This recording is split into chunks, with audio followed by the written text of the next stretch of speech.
Everyone, welcome to Shraddha's cooking and cakes. आज आपण बनवणार आहोत रसमलाई केक. रसमलाई केक बनवण्यासाठी मी व्हॅनिला प्रेमिक्सचा स्पॉन्ज तयार करून घेतलेला आहे. स्पॉन्जचं बॅटर तयार करत असताना मी त्याच्यामध्ये रसमलाई इसेन्स पण ॲड केलेला आहे.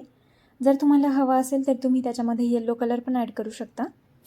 इथे आपल्या केकचे 2 स्लाईस तयार करून घेतल्यानंतर केकला मॉइस्ट ठेवण्यासाठी आपण शुगर सिरप न वापरता रसमलाईचे दूध वापरत आहोत.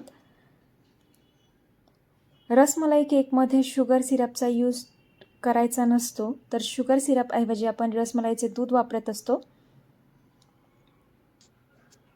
आपला खालचा जो बेस किंवा स्पॉन्ज आहे तो सॉफ्ट झाल्यानंतर आपण त्याच्यामध्ये ॲड करणार आहोत क्रीम. आपली क्रीम पूर्ण प्लेन झाल्यानंतर आपण त्याच्यामध्ये ॲड करणार आहोत रसमलाईचे जे बॉल्स असतात ते मी क्रश करून इथे वापरत आहे. आपल्याला केकचा फ्लेवर जर खूप छान हवा असेल तर आपल्याला हे जो क्रश आहे हा जास्त प्रमाणामध्ये यूज करायचा आहे. क्रश ॲड झाल्यानंतर आपण त्याच्यामध्ये ॲड करणार आहोत बदामाचे काप. तुमच्याकडे पिस्त्याचे काप असतील तर पिस्त्याचे काप पण ॲड केले तरी चालतील.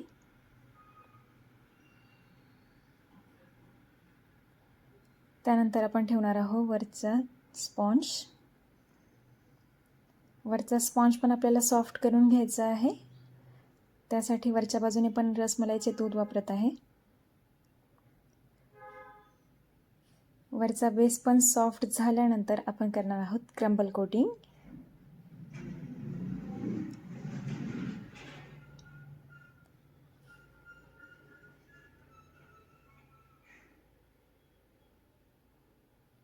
क्रम्बल कोटिंग पूर्ण झाल्यानंतर वरतून मी वापरत आहे येलो कलरची क्रीम. आपल्याला वरतून पूर्ण येलो कलर द्यायचा आहे, त्याच्यामुळे मी क्रीममध्ये येलो कलर ॲड करून घेतलेला आहे.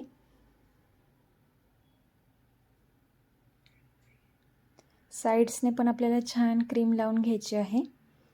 पूर्ण क्रीम लावून झाल्यानंतर आपण स्क्रॅपरने केक प्लेन करून घेणार आहोत. जी वरती एक्स्ट्राची क्रीम आली आहे ती पॅलेट नाईफने परत क्लीन करून आपण केकला टेक्स्चर देण्यासाठी वापरत आहेत एक सिलिकॉनचा ब्रश. त्याच्यामुळे आपल्या केकला टेक्स्चर खूप छान येणार आहे. जसं आपण खालच्या बाजूने केलं सेम प्रोसेस आपल्याला वरती पण ॲड करायची आहे. आपण वरच्या साईडने पण टेक्स्चर देत आहे, त्याच्यासाठी मी सिलिकॉनचा ब्रश वापरत आहे. तुम्ही बघा किती छान टेक्स्चर आलं आहे आपल्या केकला. टेक्स्चरची ही पद्धत तुम्हाला आवडली असेल तर व्हिडिओजला नक्कीच लाईक करा. इथे मी वापरत आहे 2D नोझल. 2D नोझलने आपण हाफ केकवरती फ्लॉवर्स काढून घेणार आहोत. हाफ साईडमध्ये फ्लॉवर्स काढून घेतल्यानंतर दुसऱ्या साईडने आपण ॲड करणार आहोत पिस्त्याचे काप. जसं आपण वरच्या बाजूने ॲड केले तसंच आपण खालच्या बाजूने पण पिस्त्याचे काप लावून घेतले आहे आणि ॲड करत आहोत रोज पेटल्स. रोज पेटल्स मी फ्रेश वापरत आहे. जर तुमच्याकडे ड्राय पेटल्स असतील तर तुम्ही ड्राय पेटल्स यूज केल्या तरी चालतील. नंतर आता ठेवणार आहोत रसमलाई.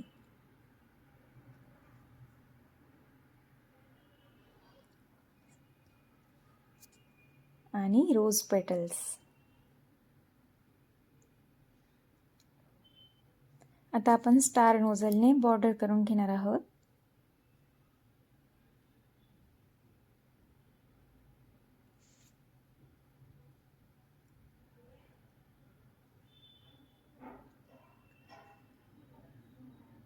तुम्हाला ही डिझाईन कशी वाटली मला कमेंट बॉक्समध्ये नक्की सांगा. व्हिडिओ आवडला असेल तर व्हिडिओला नक्की लाईक करा आणि माझ्या चॅनलला नक्की सबस्क्राईब करा. Thank you so much.